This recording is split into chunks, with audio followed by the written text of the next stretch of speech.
সেদিন ছিল ভাইয়ের জন্মদিন আর ওকে একদম সকালে কেক কাটানো হয়েছে। কারণ অফিস থেকে ওর ফিরতে অনেক রাত হয়ে যায়, তখন আবার বাবা বাড়ি থাকবে না।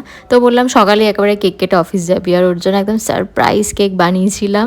দেখে তো একদম ভীষণ খুশি, মুখ দেখেই বোঝা যাচ্ছে একদম অবাকই হয়ে গেছে। তারপর কেক টেক কাটা হলো, আশীর্বাদ করা হলো, আর ও খালি ঘড়ির দিকে তাকাচ্ছে ট্রেন না মিস হয়ে যায়, দুই বন্ধু মিলে বেরিয়ে যাবে এবার। তারপর ওরা সব মিটে গেলে বেরিয়ে গেল, আমিও ব্রেকফাস্ট করে নিলাম। ব্রেকফাস্টে রুটি, পিনাট বাটার, মধু, নারকোল কুড়ানি এসব খেয়েছি, বাট ভালো লেগেছে খেতে। তারপর কেক টেক বানানোর ছিল, বানিয়ে আমি লাঞ্চ করতে বসে পড়লাম। লাঞ্চে ছিল শাক, একটু কাঠিকুচুর তরকারি, ডাল, ভাজাভুজি এসব।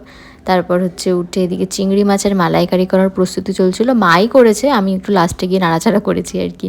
তারপর সন্ধ্যাবেলায় চা খেলাম, ঠাকুরের গান শুনলাম, দিয়ে কেক খেলাম। মা বলছে সারা মুখ মাখিয়ে খাচ্ছিস কেন, দিয়ে দেখলাম ঠিকই বলছে, আমি এরকম মুখ মাখিয়ে কেন খাচ্ছি। তারপর বিগ বস দেখলাম, দিয়ে ভাইও চলে এসছে এদিকে। আমি ওকে বলছি দেখ কি সুন্দর ভিডিও বানিয়েছি তোকে নিয়ে, দেবদার গান দিয়ে।